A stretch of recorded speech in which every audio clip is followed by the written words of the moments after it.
ছি ছি ছি ছি ছি ছি ছি। কি দুঃখ বলুন তো, কি দুঃখ বলুন তো। এই গণতন্ত্রের লড়াই এমন চরমে গেছে যে লোকেরা আতঙ্কিত।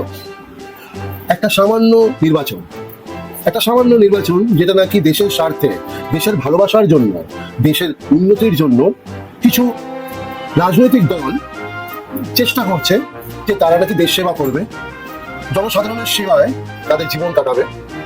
এই কাজটা এত সুন্দর যে তার জন্য এমন অবস্থা, এমন দুরবস্থা, হ্যাঁ গণতন্ত্র যে এমন দুরবস্থা যে সাধারণ মানুষকে বাড়িতে বাড়িতে বসে থাকতে হচ্ছে, বাচ্চা কাচ্চাদের স্কুল কলেজগুলোকে বন্ধ রাখতে হচ্ছে, গাড়ি ঘোড়া চলছে না বাইরে, হ্যাঁ সব জিনিসগুলোর মধ্যে একটা রেস্ট্রিকশন কষে দেওয়া হচ্ছে, আর রাস্তায় মিলিটারি নামাতে হচ্ছে। কিসের জন্য?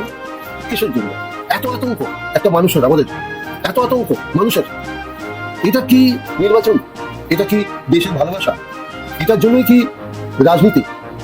এটার জন্যই কি মানুষ বেঁচে থাকছে, ভোট দেবে? যে মানুষকে ভয় পেয়ে বাড়িতে থাকতে হচ্ছে, 2-3 দিন ধরে স্কুল ছুটি, অফিসে অর্ধেক লোক যাবে না, আজ সোমবার, কাল মঙ্গলবার, পরশু ভোট, বুধবার।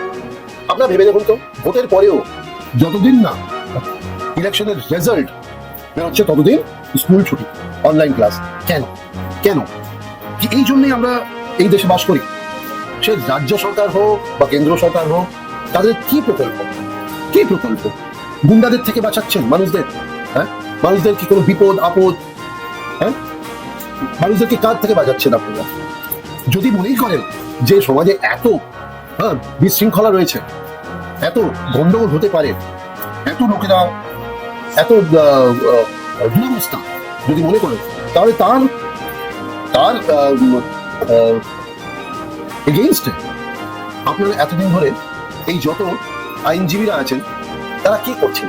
তারা কি অপেক্ষায় ছিলেন যে যখন কোনো গন্ডগোল হবে তখন আমরা উঠবো, আর তখন গিয়ে আমরা সমাজের রক্ষার চেষ্টায় করবো? আর তাই রক্ষার চেষ্টায় লোকেদেরকে বাড়িতে বেঁধে রাখবো।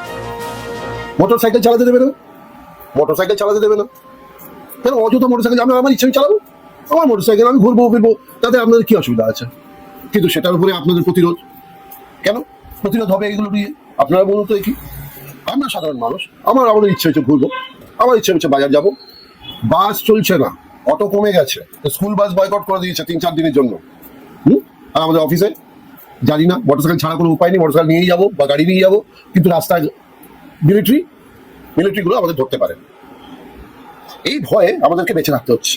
আপনারা ভাবুন, এটাই যদি অবস্থা থেকে থাকে